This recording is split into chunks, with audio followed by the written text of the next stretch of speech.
नाम के एक योद्धा को देखते हैं जो अपने मरे हुए साथियों की समाधि के पास खड़ा होता है। तभी यहाँ येन नाम की एक लड़की आती है जो कि राजा की बेटी थी। मोयोंग को यहाँ के राजा ने बचपन से पाल पोस कर बड़ा किया था और उसे एक योद्धा बनाया था। मोयोंग और येन का रिश्ता भाई बहन जैसा था। फिलहाल उनके राज्य यान में युद्ध का माहौल चल रहा था और इसी दौरान यहाँ के राजा बुरी तरह से घायल हो जाते हैं। घायल अवस्था में वो मोयोंग को सेना का नेतृत्व करने के लिए कहते हैं, जिसके कारण राजा का भतीजा समीधी और उसके चेले मोयोंग से जलने लगते हैं। राजा मोयोंग से कहते हैं कि दोस्त के नकाब में दुश्मन सबसे खतरनाक होता है। अब इसके बाद मोयोंग सेना का नेतृत्व करने लगता है।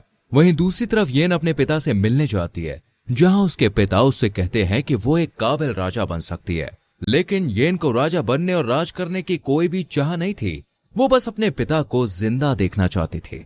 फिर थोड़ी देर के बाद समीधी राजा से मिलने आता है, जहां राजा अकेले ही था। समीधी उनसे कहता है कि उन्होंने मोयोंग को सेना का नेतृत्व देकर ठीक नहीं किया, क्योंकि वो उसके लायक नहीं है। तभी राजा समीधी को कहते हैं कि तुम मोयोंग को कभी भी नहीं समझ पाओगे। इसी बात से गुस्से में आकर समीधी अपना आपा खो बैठता है और अपने चाचा की जान ले लेता है। और अगले ही पल येन अपने पिता की लाश देखकर बहुत ज्यादा दुखी हो जाता है। इसके कुछ दिन के बाद राजा का अंतिम संस्कार होता है, जहां टेंग नाम का आदमी जो राजा का सलाहकार था वहां मौजूद लोगों को राजा की आखिरी इच्छाएं बताता है, जिसमें राजा चाहते थे कि मोयोंग राज्य का नेतृत्व करे। लेकिन समीधी और उनके साथी उनका विरोध करते हैं, पर येन मोयोंग का पूरा साथ देती है और कहती है कि जो भी मोयोंग के खिलाफ आवाज उठाएगा उसका सर काट दिया जाएगा। अब येन राजा का काम संभालने लगती है और वहीं मोयोंग सेना का नेतृत्व करने लगता है। अब समीधी येन से जलने लगता है और येन को राजा के पद से हटाने का षड्यंत्र रचने लगता है। वो राज्य में एक अफवाह फैलाता है कि किसी महिला को राजा नहीं बनना चाहिए। वहीं दूसरी तरफ मोयोंग सोचता है कि येन को एक काबिल राजा बनने के लिए ट्रेनिंग देनी होगी और वो उसे कहता है कि अब तुम्हें तब तक मेरे साथ ट्रेनिंग करनी होगी जब तक कि तुम्हारा राज्य अभिषेक नहीं हो जाता है। फिर इसके बाद मोयोंग येन को ट्रेन करता है। ट्रेनिंग करते समय येन को बहुत सारी मुश्किलों का सामना करना पड़ता है, लेकिन वो हार नहीं मानती और कोशिश करती रहती है, क्योंकि उसे भी अपने पिता की तरह एक काबिल राजा बनना था।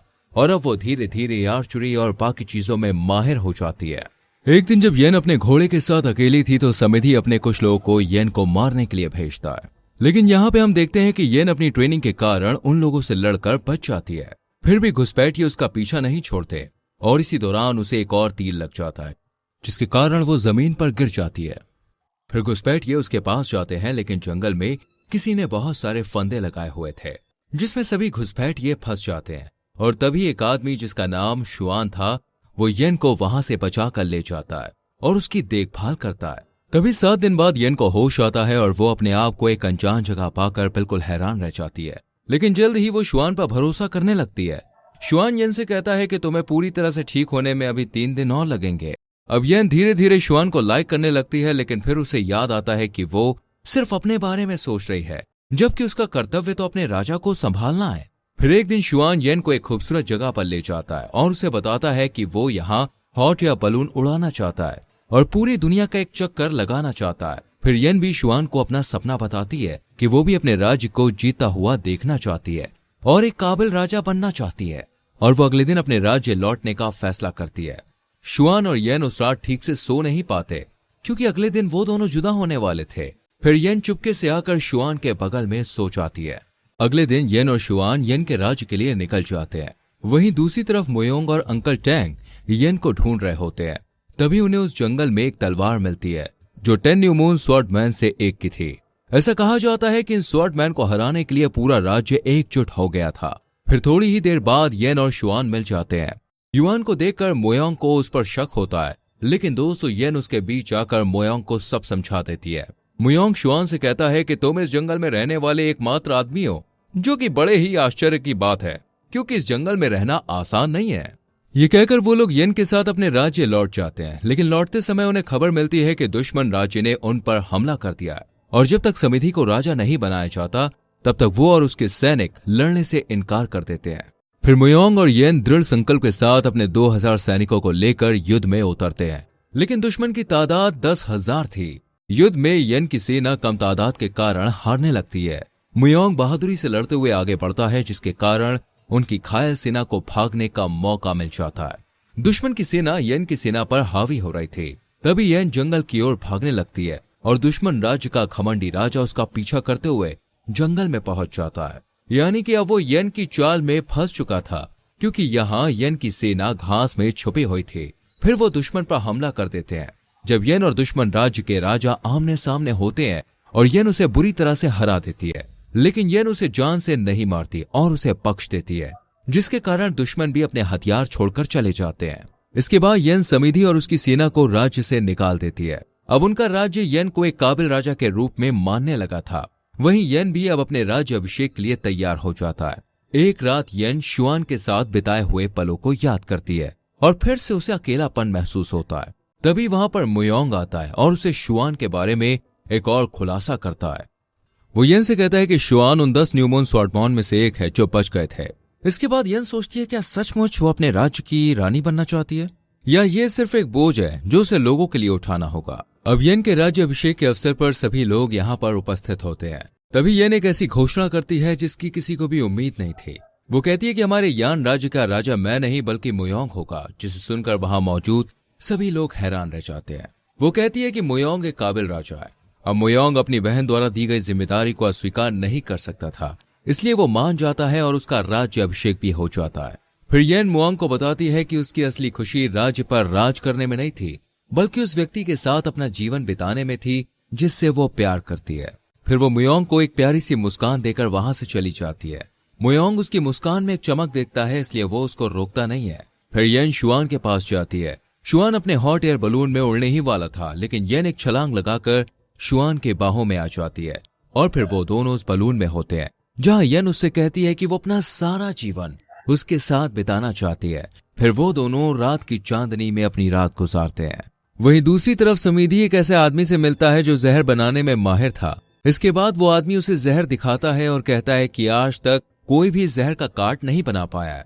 समिति ने इस जहर को अपने हथियारों पर इस्तेमाल करने के लिए मंगवाया था, यानी कि अब वो कोई बड़ी योजना बना रहा था। इधर मुयोंग को एक बुरी खबर सुनने को मिलती है कि समिति और उसके साथियों ने राज्य पर हमला करना शुरू कर दिया है। अंकल चेंग मुयोंग को आगाह करते हैं कि समिति जरूर कोई योजना बना रहा है, इसलिए हमें राज्य की सुरक्षा बढ़ा देनी चाहिए। लेकिन मुयोंग अपनी बहन की चिंता में था, इसलिए वो अकेला ही उसकी तलाश में निकल जाता है और सीधे वहां पहुंच जाता है जहां न्यू मून स्वॉर्डमॉन की तलवार गड़ी हुई थी। फिर वो तलवार को वहां से निकाल लेता है, जिसके कारण वहां हलचल होने लगती है और शुआन को पता चलता है कि किसी ने तलवार को निकाल लिया है। फिर शुआन भी यहां पहुंच जाता है। तभी अचानक मुयोंग शुआन पर हमला कर देता है ताकि वो जान सके कि क्या शुआन सचमुच न्यू मून स्वॉर्डमॉन में से एक है या नहीं।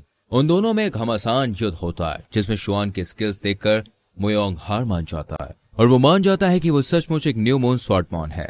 और अब उसे यकीन हो जाता है कि शुआन उसकी बहन की अच्छी तरह से रक्षा कर सकता है। फिर वो उसे समिति की योजनाओं के बारे में बताता है और उसकी मदद मांगता है। शुआन इस मामले को गंभीरता से समझता है और सोचता है कि उसे अपनी तलवार भविष्य में उठानी होगी। इसके बाद मुयोंग अपने राज्य वापस लौट जाता है, लेकिन वहां चारों ओर सन्नाटा छाया हुआ था। ये बात उसे ठीक नहीं लगती और जब वो महल के अंदर जाता है तो समिति के सैनिक उसे रोक लेते हैं और अंकल चैंग का कटा हुआ सर उसके पास फेंक देते हैं, जिससे वो समझ जाता है कि समिति ने किला फतेह कर लिया है। समिति ने अपने तीरों में वही जहर मिलाया था जो उस आदमी ने उसे दिया था, जिसके कारण उनके राज्य के सारे सैनिक मारे गए। इसके बावजूद भी मुयोंग अकेले उनसे लड़ने निकल जाता है। फिर समिति के सैनिक उस पर तीर चला देते हैं, लेकिन राज्य के कुछ बचे हुए सैनिक मुयोंग को बचा लेते हैं। वहीं दूसरी तरफ समिति येन और शुआन पर हमला करवा देता है और वो दोनों उनसे लड़कर किसी न किसी तरह बच जाते हैं।